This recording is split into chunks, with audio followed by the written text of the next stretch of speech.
Alrighty, gotta do this. Gonna do this. Good morning, everybody. When I mean everybody, I mean nobody, because no one's here yet. I have seen people go live on LinkedIn, and there's just like awkward pause for the first like minute or something like that. So we won't have that here. But for those of you tuning in, welcome. Good morning. I'm excited for this episode.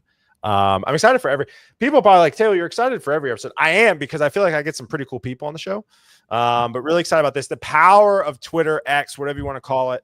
I had a chance, Ray, I don't know how something popped up about your platform or something, the algorithm. I don't know. I was replying to something. You were on, I mean, your response rate was tremendous. And so literally it was like 4:30, I think it was like 4:30 my time, 5:30 your time. And you were like, hey, let's hop on a call. And I was like, what? Okay, great. So shout out to you. You're wonderful. And that's my job is just be on Twitter. Isn't that wild? That's my job. Isn't that wild? Yeah. People ask me, they're like, Taylor, what do you do? And I was like, well, it's a lot, but I live on Twitter. And they're like, and especially too, like my wife is like freelance commercial videographer, photographer. So like she doesn't play in the X world. Her Instagram's her platform. She's like, like, what are you doing? And I was like, trust me, it worked. I don't understand it, but I just live on X. It's interesting. I mean, I think we're live streaming on LinkedIn, but I have way more followers on LinkedIn, but I just feel like Twitter is just like heavier hitting connections. Yes. And just like somehow there's a barrier that's lower in like Twitter DMs. I don't know. It's just, there's something. The best way, the best thing I heard, and we got some people trickling in this morning now, which is good. We did start a few minutes early, but yeah, the way I describe it is like X is like you catch somebody at a bar, or if you're not a drinker, a coffee shop, right? Yeah. And like you like grab like a moment of their time. I feel like that's what X is. I feel like LinkedIn is still a little bit more like I'm going to a conference. Yeah, planned, more like planned meeting times. Yeah, absolutely. Yeah, the number of like, I keep a list of like when someone create like some juicy account starts following me, I have this list, and it's just like crazy list. And then we had Tim Ferriss use River to get his fans together for the 10th anniversary. Humble brag, and we're gonna dive into the platform too in a second. But yeah. No, but everyone's like, how'd you get Tim Ferriss? I'm like, Twitter. He tweeted and I tweeted Isn't back. That crazy? I replied to his tweet. Like literally, that's all. It's nuts. Okay, all right, real quick. I'm gonna do the intro so we got people tuning in. Ricardo, it's good to see you. Chris, Devon, it's great to see you as well. Good morning from Amazon warehouse in Dallas. I love it. Thank you for tuning in. All right, so first off, housekeeping stuff as always. First off, say hey. Would love to hear from you. This is a networking show platform, right? We're gonna talk about networking today. We're talking about community.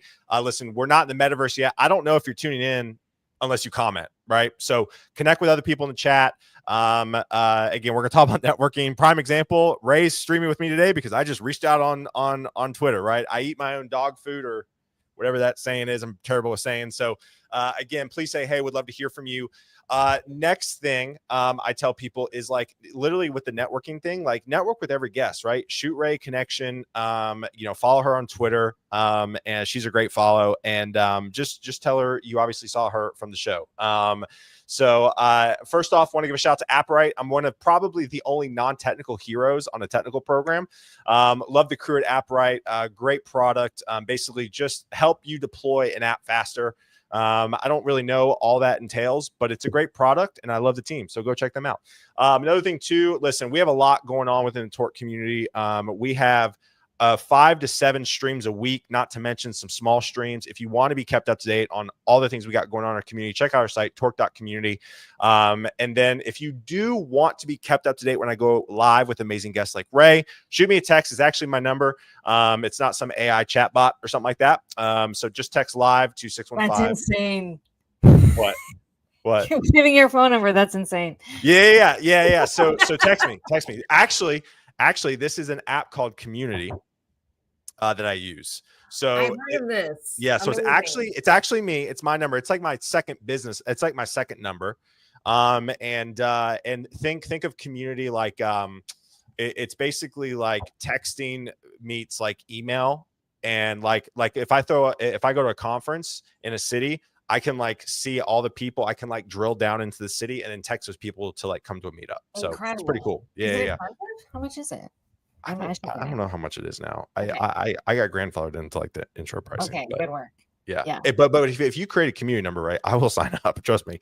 Let's see. We got some more people tuning in. Jason, my colleague from Torx. Good to see you, brother. Taya, Michael, Richard, Chris. It's great to see you, Andre. It's great to see you as well. All right. So enough with me yapping. Ray, let's give the people what they want. Who are you? What do you do? And then we'll dive in. I don't know. You live on Twitter. You are a professional Twitterer. Maybe, although I would have more followers if I was professional at it. I'm just on there a lot. Yeah, I'm Ray. Originally my background's in finance. Hated it.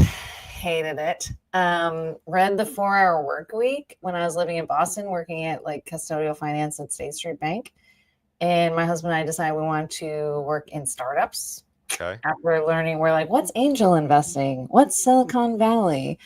Moved out to San Francisco, sight unseen in 2012. Got a bartending job really quickly, and then just started looking for tech jobs. Yep. We're getting this like finance operations office managery role at an early stage startup called Sauce Labs. I was like the 19th employee there. Okay, yeah, you've saw. Yeah, a lot of engineers know what Sauce is. Yep. Helped with rounds of funding, moved them, from Excel sheet invoicing into Zora, found a new office, helped plan the Selenium meetups, which is like open source browser testing. I don't even know what it is. Yeah. So a lot of meetups for them. And then ended up pivoting into product marketing at Intercom, back when Intercom was like, it was still pretty early there. Yeah. We joined pre-Series B, helped them launch a couple of products, had incredible work experience, learned a ton. And then after 7 years in San Francisco, was trying to move back to New York to be back on the East Coast. Assumed I would get a like marketing job at some like consumer tech, like Spotify or something, but just started freelancing in the meantime and ended up making like $200,000 my first year of freelancing, even though I was undercharging and didn't know what I was doing. And I was like, maybe I am an outdoor cat now, and I will stay outdoors. Cat, stop. I'm an outdoor cat. Ended up forming an agency with my co-founder Ashley. We grew it to $2 million a year in revenue. Wow. And I was just like cooking on that, like no meetings on Fridays, like didn't work with companies that use SharePoint because I was like, But then this kind of like weird, I started this like meetup group by accident and then realized there was no tools to like do what I was trying to do. And ended up starting a company. And then that company is River. River. I put up So what happened was I was a big fan of the All In podcast, which is kind of rare because it's mostly men that listen to it. But sure, I went to the first summit. I don't really care that much about women's events, but I noticed that women were nervous about attending the summit because it was like mostly men. So I was like, I'll put together a brunch reservation for like 12 women. And then I invited Jason Calacanis, the host, like the moderator of the pod, thinking I'm like, obviously you can't come, but don't even bother saying no, because I'm not going to tell anyone I've invited you. But if you want to stop by and like take a selfie, we'd love to meet you. Yeah. He joined for the entire brunch. Crazy. A lot of photos were taken. And then I was like, unfortunately known as Brunch Girl at the summit, which is like very unserious. I was like, oh, great. Love that. T-shirt. Yeah. But then ended up moving to Miami after the summit and was like really struggling to meet the types of people in tech I wanted to meet. All the tech events were like parties full of crypto boys who like can't read a P&L. Yep. And a lot of loud music. And loud music, cocktails, like very sexy, but like not productive. Right. And episode 100 was coming up for the pod. And I was like, my friend Melissa was like, I'm going to host a listening party. I was like, that is such a good idea. I'm going to do that too. And I'm going to meet like 6 people. So I DM'd JCal again and was like, you should live stream episode 100 and tell me what time it is for my party. And he was like, oh man, we're not going to live stream it. And that's like the power of Twitter. Like, whenever someone asks me for an intro to Jason, I'm like, have you tried DMing him? The man replies. Yeah. It's not that hard to get him to pay attention. And And yeah, so he's like, oh, we're not going to live stream it, but make a sign up form and I'll retweet it. And I was like, oh shit, JCal's going to retweet it. I better think like really big. Sure. So I made my sign up form on Airtable for San Francisco for my friend Melissa, Miami for me. And then like I had just spent 6 weeks in Austin. So I was like, okay, Austin. And then I used to live in New York. So I was like, maybe someone else. I wrote other right in your city. Check this box if you want to host. Thinking like we'd have 2. Yep. And that would be it. Sign up form goes viral. We end up hosting meetups in 24 cities, which was insane. There was no tech. It was an Airtable, a BCC email to each city list, people who chose a city, and a Google Calendar invite. Like no tool. And I had used all the event tools. I used Particle, Luma, Eventbrite. Like I know Posh. I know all of them.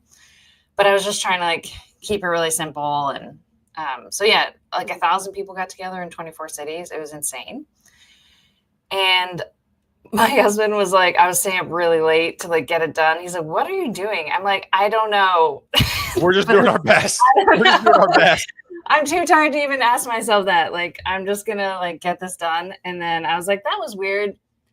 And I ran all the emails through Apollo and I was like, Jesus, there's some juicy people in here. Yeah. Okay. But I still like, I'm so dumb. I was like, oh, now when I go to Zurich, I can like email people and meet for coffee. Like that was my big outcome. Yeah. And I had started a Slack channel so I could talk to all the hosts at once because I was just like got overwhelmed with DMing people, like one-on-one emails and stuff. So anyway, the Slack grew. Yes, aim higher, Eugene. I'm rooting for you. The Slack group grew to like 2,000 to 3,000 people. And that was and then 6 months later, everyone's like, hey, it's episode 125. We're doing it again, right? And I was like, God, no. That's terrible. Why did I do that? Why did I pull all-nighters to like plan meetups that I'm not going to? Right. But enough people asked. I was like, okay, there's apps for this. Let me put my big boy pants on. So I got a Luma Pro account. Okay. I like hooked into the like API and got it like the data talking to Airtable, and I like set up some automations, and I was like, we'll be golden. Yeah. We ended up hosting it in 50 cities with like 2,000 people.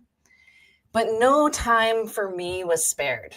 Not one moment of energy was like automated because all these other event platforms, they all assume that the host is initiating the event. Right. And so I had to duplicate the event 49 times and change the image, change the title, change the time zone. Then I had to like find a host like somewhere, offline, like using other tools. And then I would add them to the event. And they'd be like, no, I just meant like sometime. And I was like, well, these are worldwide, like simultaneous. I need it like today. Or hosts would like download the attendee email list and like subscribe them to their bullshit newsletter and then go to the event. I had like no dashboard to see like which events had locations and like if the host was like definitely paying attention and like what was happening. So we did it in 50 cities, but it was just even harder actually than doing the other way because now there's kind of like now you need assets and like it has to be more organized. Yeah. And it like looked more official, so people had higher expectations. I was like, shit. But yeah, so JCal DM'd me after we did the 50 cities, and he was like, "What the hell? Like, I hire full-time event people, and they don't do 50 events in a year." People don't realize. I mean, like we have a very small lean team at Torque, and it takes all of us to even do what we do, and it's mainly online, let alone in person. I mean, people just don't understand how much work that is. Yes, so much work. And then like try planning like a dinner for 12 of your friends. Oh, it's impossible. In 3 weeks, impossible. And you let me know. Yeah. So he tried to hire me, and I was like very honored, but I was like, I'm not going to leave the marketing agency I'm running to like be your event bitch, basically. Basically. So I was like, no, thank you.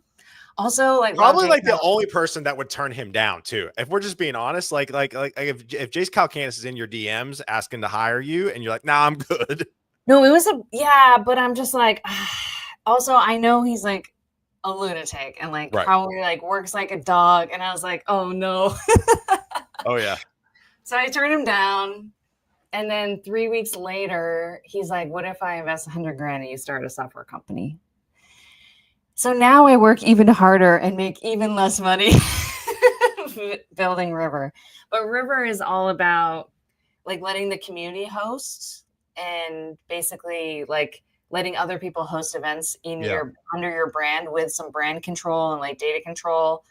But without you having to do like any logistics. So for example, Tim Ferriss tweeted that he wanted to do something wild and crazy for the 10th anniversary of his podcast.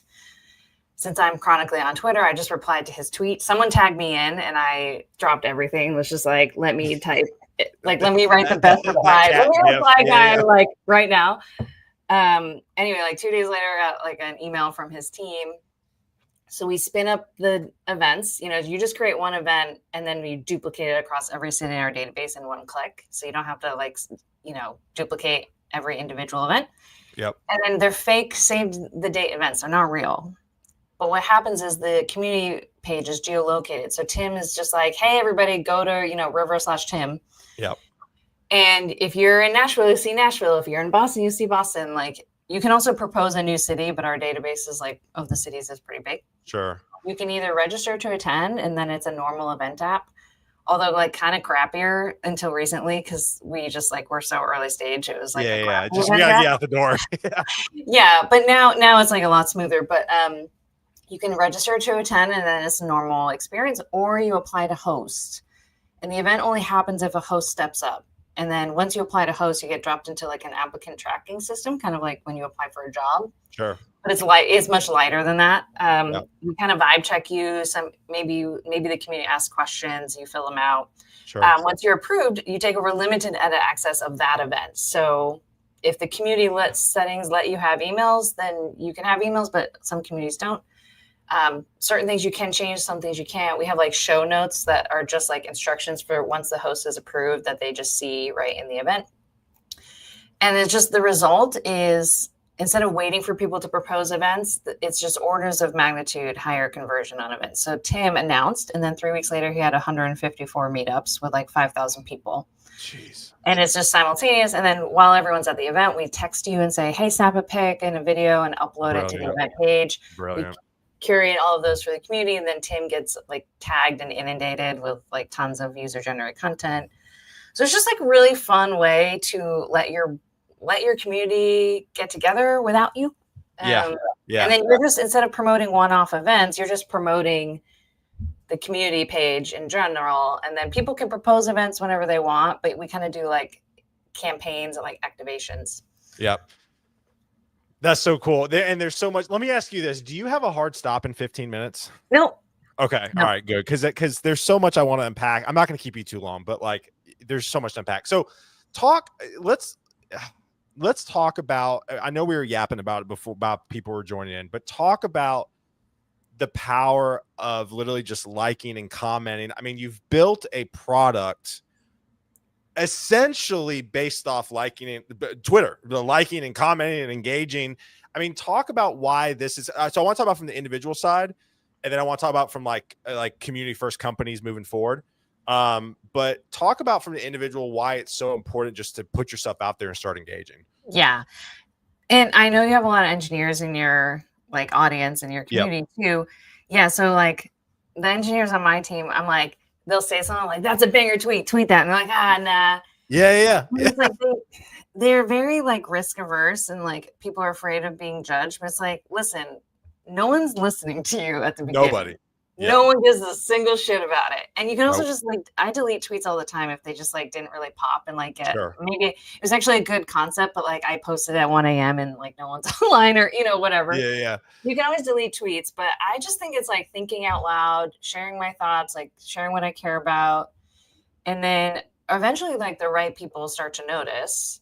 And I don't really have a strategy. I'm not like investing any like time or money, but just like the people who follow me are like insanely juicy.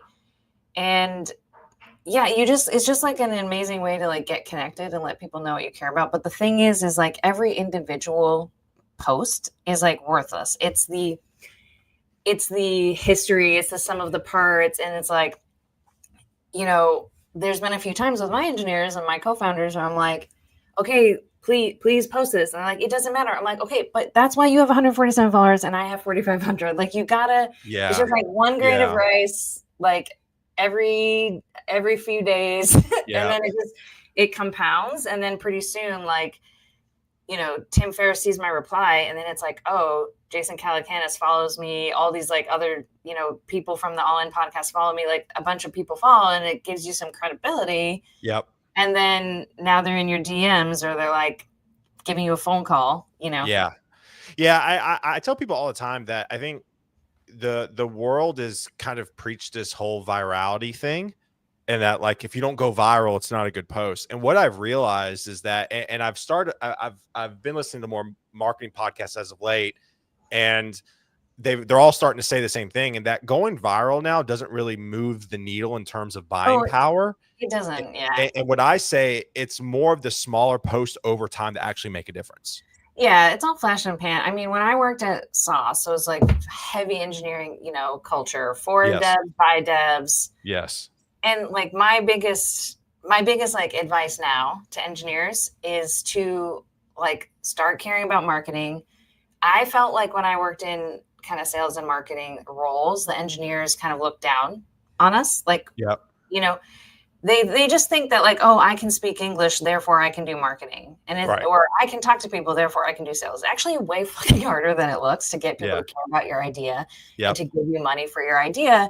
Yeah. And like, the thing is like go to market people know that engineering is hard. We know that. We know that it is hard to write code. We completely recognize it and respect it, but it is not the other way around. Engineers do not understand or respect how hard go-to-market stuff is. So they end up, I pronounce it GIF. Michael.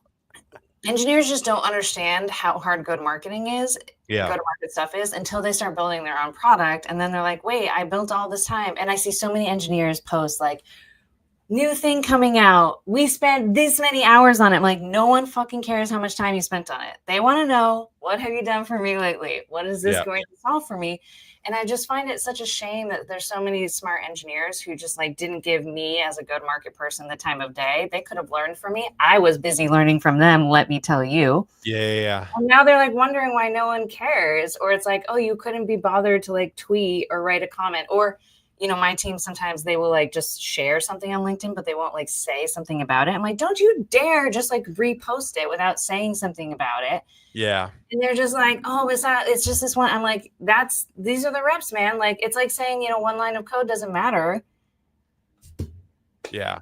Well, and I think too, so I was in a, so Ronstadt bought Torque. Ronstadt's like the world's largest staffing company, technically on paper, not tech staffing, but just overall staffing. And I was presenting one of their leadership meetings last week, and it was really interesting. Like their COO of Americas was like there's like an arbitrary number on a slide, and he was like, "What's the importance of this number? I need a story. Like where is this number coming from? Is this more than usual?" And I think like I really like that because that's what I preach to my team. That's what I preach in my content. I think, and listen, we don't have to get into the age of AI, but I think what I'm seeing is sales and marketing is everything. And the way that can be applied to even a developer who's not an entrepreneur, who is sitting behind their desk coding, when you get into the job search, and we can talk about this as a founder and hiring people, like you have to know how to tell your story. And I think that's incredibly, incredibly important. I don't know if you had thoughts on that. I do. Yeah. I mean, everyone needs to be a good communicator. Certainly, like, as like the CEO and a founder, and I'm a non-technical founder. I mean, I'm like pretty hacky on like getting all these things to talk to each other. But I'm looking for engineers who like understand the business goal, and like because tons of engineers don't. And like I'll give you a couple of examples. So I was asking one of my I've worked, with my product marketing agency, built a ton of websites and stuff. And the number of times we've like hired an agency and it has all these fancy animations and all these gradients and the fucking sign up button doesn't work. And I'm just like, you're fired. I don't care about all these animations and like this, like the button needs to work and you didn't even test it. You didn't make sure that the button works. Or like, I was asking we started our website on Squarespace for River. It's on Webflow now, but just Squarespace is like what I was comfortable with. And I knew I could just get something up really fast. And I was asking one of my engineers to help me with like one little custom code snippet, and he's just like really young and like has never like run a business. Right. He kind of like condescendingly was like, "Oh, you should just like let me build this for you." And I was like, "If you say that ever again, you're fired." Yeah. We are not hand chiseling toilets here. Yeah. I'm renovating a bathroom and I'm choosing the toilet that I like. We are not hand chiseling toilets. We are getting these things to talk to each other. And so many engineers have never been involved with anything go-to-market that they don't even know how marketing tools work. Talk about go-to-market. I hear that term a lot. I'm sure. I feel like that's becoming more of a thing. Can you talk about what go-to-market is? Yeah. So bringing your product to market and bringing your market to your product. So you can build, you know, satellites in space that talk to each other or whatever. But if no one knows about it and no one cares about it, you don't have a business. Yep. And so, you know, it's kind of getting people to know about, care about, and spend money on your product. Yeah. And there's tons of ways to do that. You know, there's whole different strategies if you're in B2B or selling to businesses. There's a whole different strategy if you're targeting individual consumers. You know, if you're trying to build a two-sided marketplace, that's a whole other strategy. Like there's so many things that go like into it, but like a lot of engineers don't know what a UTM is, which is just like very basic URL tracking of like, where do people come from? Like, where do leads come from? I mean, I was talking about like an affiliate, like kind of like an affiliate marketing idea with River. And I was just showing the engineers like my personal blog that has some affiliate links in it. And it had like one of my favorite books, which is by Neil deGrasse Tyson. And it was, I can't remember what it's called. It's like Astrophysics for People Who Are in a Hurry, actually. And one of my engineers, who's like a fucking brilliant engineer. Yeah. Like, he's like, "Oh my God, how'd you get Neil deGrasse Tyson to like agree to let you promote your book?" And I was like, "What?" Yeah.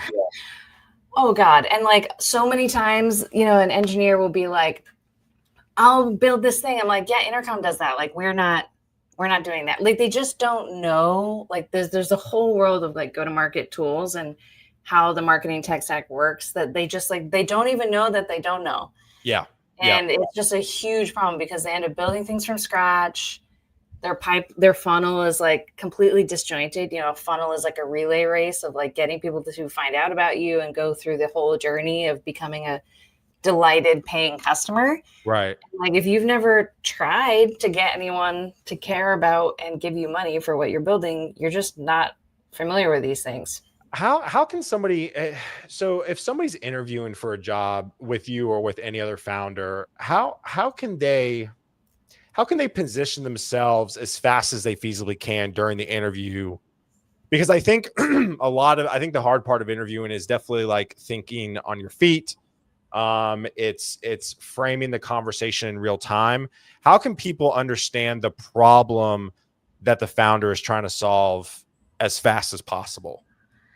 Yeah, I think the Jobs to be done framework is pretty interesting. It's a good way for engineers and marketing, like business people, to kind of try to get on the same page. And Jobs to be done is like a well-known framework. And it's like, as this type of person, I want to do XYZ so I can. Sure. And I find that if we're like talking past each other, sometimes I just try to write that sentence so that I can understand. I also just think like, being a user of what you're building, a ton of, you know, this is hard with what we're building because we're an event platform. Yeah. And a lot of engineers, some of the best engineers are like Cheeto, like cave coders who just like, you know, they just want to like be in their cave and they don't want to ever talk to anyone. And like, I love that about them, but you know, they just like, you got to be out in the field, like using your product or like caring about the people. I think it also helps to like your customers, like the types of people you're building for. Sure. But yeah, I think with like trying to use the product yourself instead of just saying like, "Hey, it works," you know. Let me ask you this. One of the things I've always said is like, if you want to get in front of somebody, use their product, like in public, like, "Hey, like I'm passionate about this product." Give them an idea or feedback.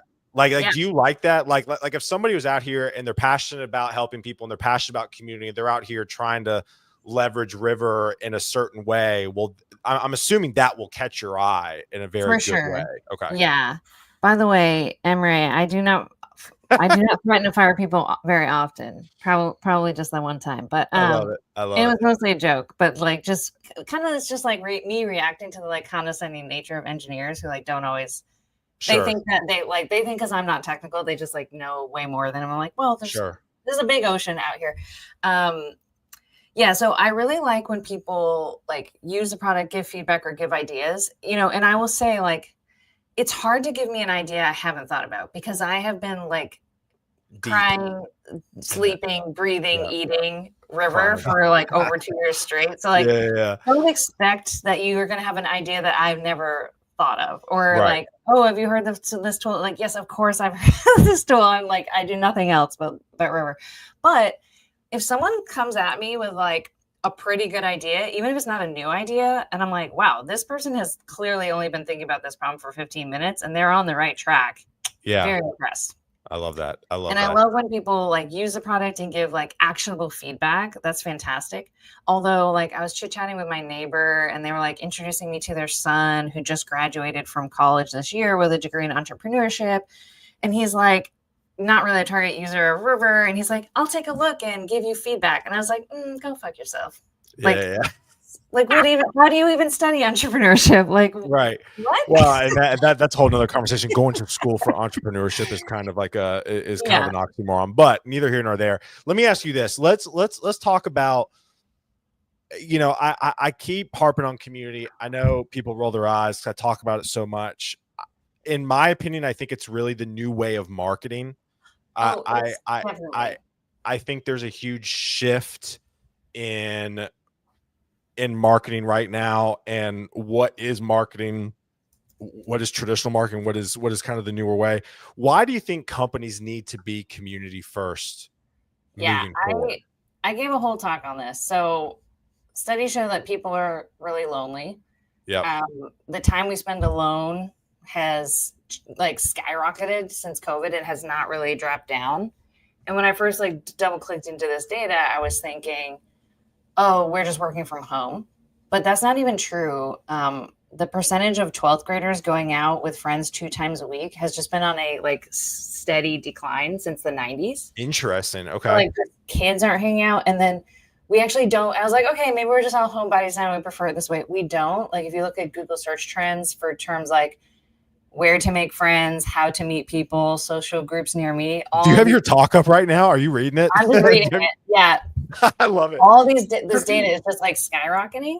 Yeah. So there's just like a clear like need. We're like more connected and more disconnected than ever. Yeah. And then there's just with like content has become a commodity. So, it used to be, okay, you got to do your SEO. Okay, now you got to start a podcast. Now you got to be tweeting every day.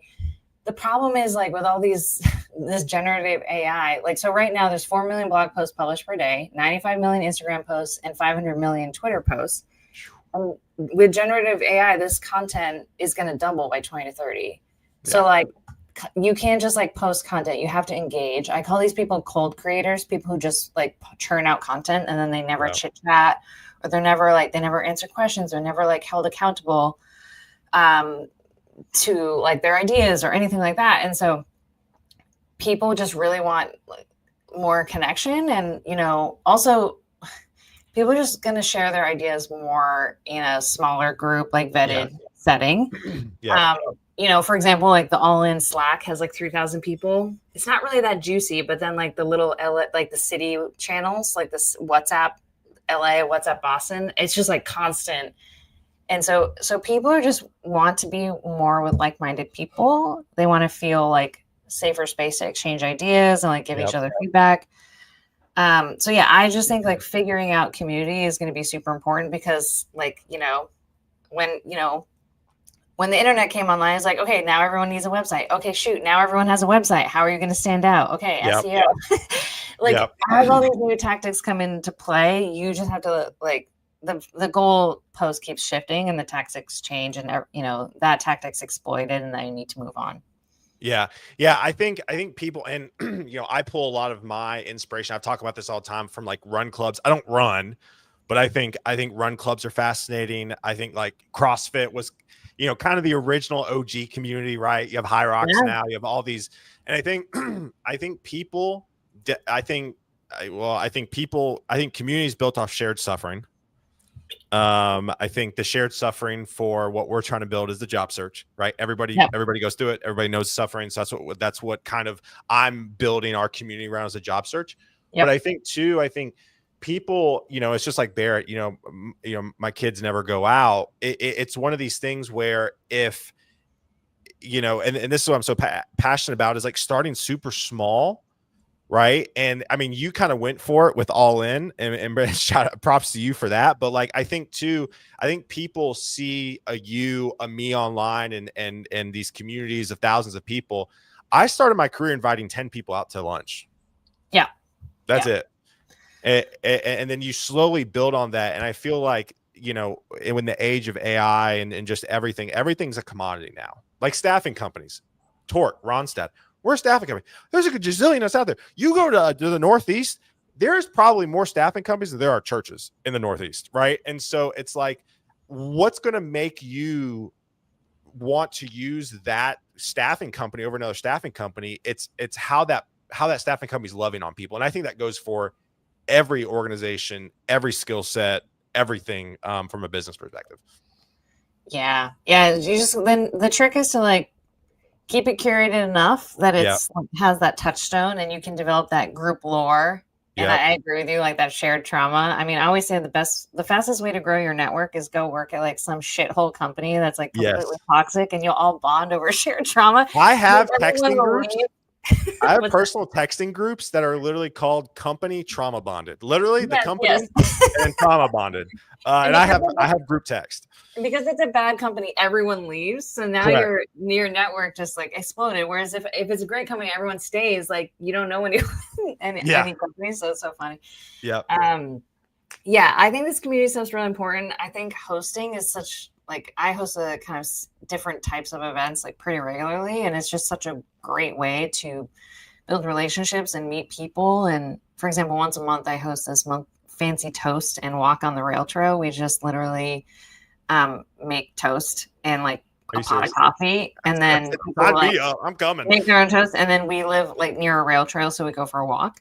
And it's kind of our catch-all event. Like if we meet someone interesting, like out and about or at a coffee shop, we just invite them to it, and then they come, and it's kind of the top of funnel for like a little bit of an interview, and if we like them, we start inviting them to more intimate kind of stuff. But I think, it's really interesting as me, myself, I'm still me when I attend a normal event as a normal like attendee. I've still like raised a pre-seed round. I've still like built an event platform. I still like lead a team of 8, I'm still me, but when I host the event, everyone wants to talk to me. When I attend an event, no one wants to talk to me. And so it's just like such an interesting dichotomy, and hosting is actually not that much more work. Once you get a couple of reps in, it's really easy. You're just like, oh, I know this place is good for groups. This is the time that works for me. You just like, it gets much easier every time you do it. And so then I'm like, okay, well, it takes me 20 more minutes to host an event than it does to attend an event. But now everyone wants to talk to me. Quite the ROI there. Yep.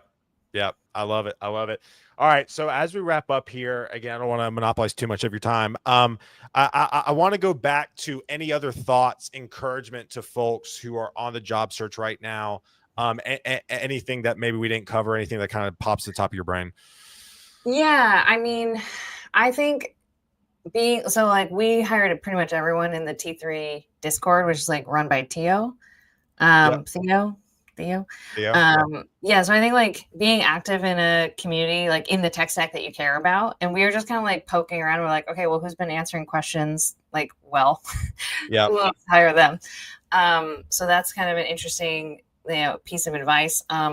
This is like I get like a lot of flack sometimes for this, but I require a Loom video for people who apply. It's just like I love that video. I love that. Yeah, some people will tell me that's like a big L, because then you're just only attracting people who like talking about themselves or are comfortable. And I'm like, listen, I'm not dumb. I'm smart enough to realize that like I'm not hiring you to be a public speaker. Right. But if you can't like introduce yourself, presenting yourself now is starting to be like, that's like, like if you can't present yourself in 1 minute or something, and say like, hey, this is what I'm interested in. This is why I think River's cool. you know, it just like weeds out the noise so much more and just shows me that you're interested. And so, and like, we have some pretty quiet personalities on the team. It isn't like I said, I know that not everybody's like you. I'm not expecting you to host, you know, Wheel of Fortune or whatever, like, but I just want to know that you care enough to like record me a Loom video. And then I actually don't read resumes anymore. I just think they're kind of bullshit. Like people just have ChatGPT write them or they hire a resume writer. I'm just like, let's, you know, work on something together. So I always start with a paid test project.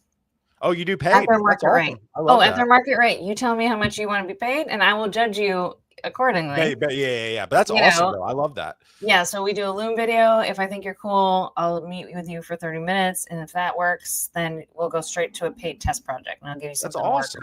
Yeah. I just like to see how people work. Let me ask you this. I do want to highlight this real quick. I feel people are hiring. I feel like the general notion right now is tech hiring's dead.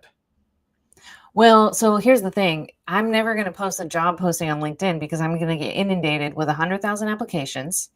And then people will like apply and 16 hours later, they'll be like, how come you haven't responded? And I want to kill myself because I want to give everyone a good experience, but I'm like, I do not have the bandwidth to like run a proper process. Which is why you should use torque.dev. Sorry, I had to say that. Go ahead. Yeah, I don't have the time. I do not have the bandwidth to like look at 500 resumes. I get it. And so I never post that I'm hiring publicly on LinkedIn or Twitter. Never. I'm just like going into these smaller places, nooks, communities. I'm going to the T3 Discord and being like, hey, we're in the T3 tech stack. Yeah. Who's looking to work? Let's work together. Yeah. If I need a designer, I'm going to like a design community. I can't deal with the flow. And then it gives people a bad experience and then they get their hopes up and like that's not what I'm trying to do. They get frustrated with your brand, which is a whole nother conversation to have. I think interviewing and the way you market yourself from a job search perspective and job postings and how the candidate experience is a huge part of marketing. Yeah. Yeah, I think it's just the reality. And if you're a really big company and you have like an HR team, like you can process that kind of flow, but you know, I can't. And then some people will like kind of accuse me of light racism or whatever, because it's like, oh, it's just in-group stuff. And I'm like, well, no, I have employees in Sao Paulo, Brazil, Kenya, Poland, Costa Rica. Like this is not, that's not like what's happening. It's not all in-group stuff. It's just like, this is the skill I need. I want someone who's great at Figma. Let me go to where all the Figma people are hanging out. And that makes sense. That makes sense. Yep. Again, like I said, being community. It's pretty simple. All right. So anything else? No. I mean, I'm rooting for everyone. I think, you know, it's a brave new world out there with all these AI tools. Sometimes I've judged like hackathons or like demo days and, especially young engineers, they'll be like, hey, like I rebuilt YouTube from scratch. And I'm like, does it work? Can I play a video? And they're like, well, no. And so I would say like, think of yourself as like remodeling a bathroom. You don't have to like hand design like the sink and the toilet and the shower, but we do want to like put things together. You want to be able to go to the bathroom. Together. And I want to be able to go to the bathroom. And I want these things to like work. And so just, you know, I saw someone commenting like build versus buy. You usually buy. I think like, especially as an MVP, just getting things to work, or like, I would love to see a Figma prototype where, you know, I just click through to like understand your idea. Yeah. I just think this like, oh, let me go write, you know, 5,000 lines of code is the first thing. I just think we're less and less interested in that. We got to get down to brass tacks and just focus on like, what is the experience for the users? Like, does it work? And I'm just I'm less into this like purist stuff. What do you mean by purist stuff? Like, the integrity of like having built something from scratch, or like, you know, sometimes my designer, like she kind of like sticks her nose up at Canva and I'm like, well, listen, like curved text works in Canva and it doesn't in Figma. I don't care which tool we're using. I just need this shit done. You know, Shots fired. Yeah. Just like focus on like really understanding exactly what the job to be done is and the exact problem. And then just like do whatever you can to do that as quickly and just test, you know? Yes. I just think this like, oh, I built this from scratch. Like, you know, here's the analogy. My husband loves road cycling. I love road cycling with him. I'm never going to be in the kind of shape just because of my body weight. I'm never going to be able to keep up with him. So for a little while I hemmed and hawed, but I ended up getting an e-bike because the reality is I want to keep up with him and I want to carry snacks. Girl, that'd be me too. That'd be me too. Yeah. I'm just here for vibes. I'm not here for the actual workout. Be e-bike engineers. Yes. Yeah. Well, and I think that's so. All right. So this just popped in my head and I want to confirm this with you. So I love the way you broke down how you interview and for people for the job search. So what I'm hearing is, hey, maybe have a Loom video going over something you built and talk through the steps on why you did it. Maybe have a Loom video to introduce yourself and tell about yourself. Yeah, just on deck, like just ready. Yeah, just like on deck. Yeah. I literally created a Loom video yesterday for Tort. Like, hey, I'm going to put it out. Like, just like, here's how to get involved. Like, I just want to have something for people that have questions. Is there anything else like that's kind of non-normal for somebody to kind of have in their portfolio like that we're missing? So a Loom video about themselves, maybe a Loom video going over a product they developed. Is there anything else you'd like to see? Maybe just off the rip? I mean, it depends. Like if you're an engineer, you know, Sure. I think like contributing to stuff or like making little tiny like personal projects is super cool. Like I don't need it to be necessarily in this tech stack, but if I see that you're interested in something, you're building something, like one of my friends kind of like hijacked Airtable to make this protein like whey, like pea protein whey comparison tool for like costs. There you go. And I'm like super nerdy and I'm trying to up my protein intake. So I'm like looking through it and it's like, I love it. Just building stuff that you care about and showing me that you are a creator and you're a creative person is so much more interesting to me than like whatever certifications, like bullshit certifications you sign up for. Yeah. I don't care. I just want to see what you're building, what's interesting to you, even if it's not my taste, even if it's like this like totally like weird rando game. Like I don't care. I just want people who are like hungry and creating stuff and have like opinions about what to make in the world. Yeah. I love it. I love it. All right. I wrap up kind of rapid fire. I'm kind of coming these off the top of my head. Are you a coffee or tea person? Oh, coffee. Hot or cold? Hot. Always hot, even in the summer, even though I lived in New England. It's like just hot liquid. It's just gross. I love it. I think my hot take is cold coffee actually embodies the actual taste of coffee. You're just drinking hot liquid. I believe you, but I'm from New England, and these lunatics will drink iced coffee in February. And I'm like, what I get it. I do. It was like it's been like 15 degrees in Nashville, and I'm like pulling up to the coffee shop asking for cold brew. Next question. I always ask people to give a shout out to somebody else, a founder, somebody in the community who's doing good work. Do you have anybody off the rip that you want to? I love Brooke Bowman. She's freaking cool. She's the creator of Vibe Camp, which is like kind of like a baby Burning Man for like tech nerds or something. I don't know. She's like super interesting things. I mean, not that Steph Smith needs a shout out, but I just think she's super cool. She's the internet pipes community. She just does like really nerdy like data research work and then publishes it. She's super cool. I really like Jordan Mix from Late Checkout. He's like Greg Eisenberg's like right-hand man. And he's just been like a great connector for me. And I know for other people. And he's in Nashville. You should know. I would. Yeah. And there's some Bolt people in Nashville. They're doing World's Largest Hackathon right now, which is pretty fun. We're doing that on River. Yeah, those are my off the top of my head shout outs. That's awesome. All right, last question. The show's called Guidance Counselor 2.0 because we had guidance counselors in middle school, high school, and kind of college. But now as adults, we don't really have necessarily somebody to turn to. If you could go back and tell young Ray one piece of career advice, what would it be? Oh, man. I was actually just thinking about this because my 20th high school reunion is coming up. Please do not do any math. Thank you. And we're doing like a paid event because we rented a venue and we're using River for it. And I like barely got the imagine that. I barely got the paid events working. Barely. But if someone had like told me back like in high school that like you're going to build like an event platform and like you're going to have an app and everyone's going to like use it to buy tickets for your high school reunion, I would have said, what is an app? Because it was a long time ago. But I really I wasn't a great student. I was like really struggled and like B- B student. Yeah. I was very dabbling. I was dabbling in lots of things. Like I wasn't fully committed. I was kind of like checking a lot of stuff out. Yeah. And high school is just so rigid that it just like, I really thought like I was going to be a loser and that I just wasn't like gonna be successful because I just wasn't doing particularly well in school and I wasn't doing particularly well in sports. And I just didn't like, and part of me wishes like a guidance counselor or a teacher would have been like, that's okay. Like this isn't real life. But then maybe I wouldn't have tried as hard anyway.